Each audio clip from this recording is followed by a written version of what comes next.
Now moving towards, from robotic to what is surgical intelligence? It is basically integration of artificial intelligence with robotics and data and real-time analytics. So better decision making and precision in the surgery, thereby you're actually translating surgery from just art to an augmented science. So I will be taking you through pre-op, the utility use cases, intra-op use cases, and also the post-op use cases. So pre-operatively, probably I think many of the surgical residents would agree with me that today the hands-on skills for surgical residents is very less. So with technology, we will be able to give much better training and education. You can democratize high-quality surgical education. So the augmented reality or the virtual reality with AI-driven feedback goes a long way in giving the best education to our students. So pre-operatively, the OT can be set up so beautifully that the robo is put in place, the theater gets ready with good sterilization and everything done,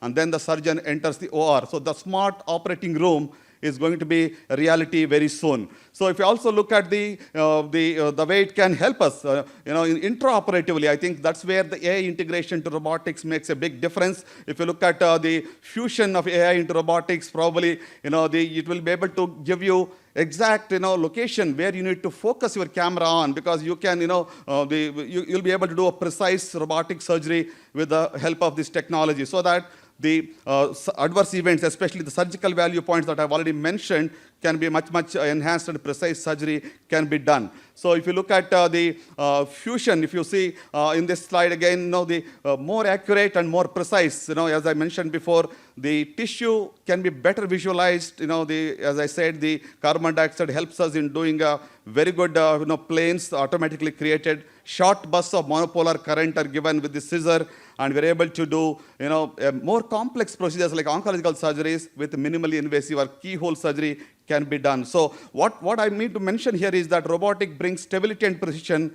AI enables learning and adaptation. So together, augmented surgical decision making is possible, and thereby the outcomes, the precision improves, the patient value increases because of the minimally invasive surgery. So what are the benefits? Sub-millimeter accuracy. What if my smart scalpel tells me this is the tumor area, this is the blood vessel, this is the ureter that you have, this is the area, don't go close to that. If that can real-time guide me, probably I'll be able to do much better surgery and give the best outcomes to my patient. So less trauma, context-aware tool movements is possible, and real-time decision support, even as we integrate radiology images into the system, it is possible. So real-time AI in the operating room is something that is coming up very soon, wherein you can real-time do the processing of the video feeds and vitals. It can alert the surgeons much before a complication arises, bleeding arises, even the cancer margin detection. For example, neurosurgery, we have a wonderful software tools which can tell us whether we are close to a margin or not. So the smart scalpel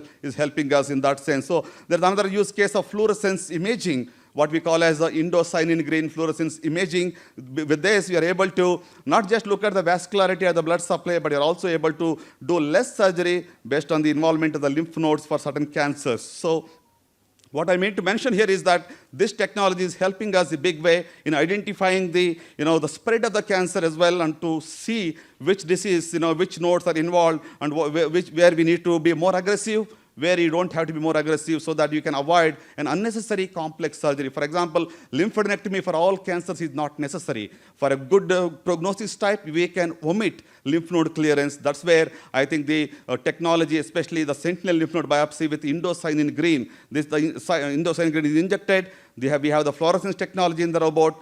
Anything that is taking up green now, that is identified, and that node, whichever takes up the green light, is the sentinel node, or the first stopping place of the cancer. That node is dissected and sent for frozen section. This node is harvested and sent for histopathology examination. If they say this has got cancer cells, then I will do a systematic lymph node clearance. Otherwise, I can avoid doing a very aggressive lymph node dissection, which can lead to a lot of side effects to my patient. So if you look at that's where the Firefly technology is helping us to do less and still give more to the patient. So similarly, simulation is possible. People, we can practice or rehearse a surgery even before you go onto the table. Similarly, TilePro technology, right? Data integration is possible. Your real-time display of anatomy, so that when you are operating in the console, you are able to see, especially if you are doing a partial nephrectomy, you want to know the vascularity of the kidney, you want to know where the renal artery, renal vessels are there, and this is where the technology is helping us big time to, instead of doing a radical nephrectomy, you're doing a partial nephrectomy and saving the kidney, but the outcomes are still same and good for the patient.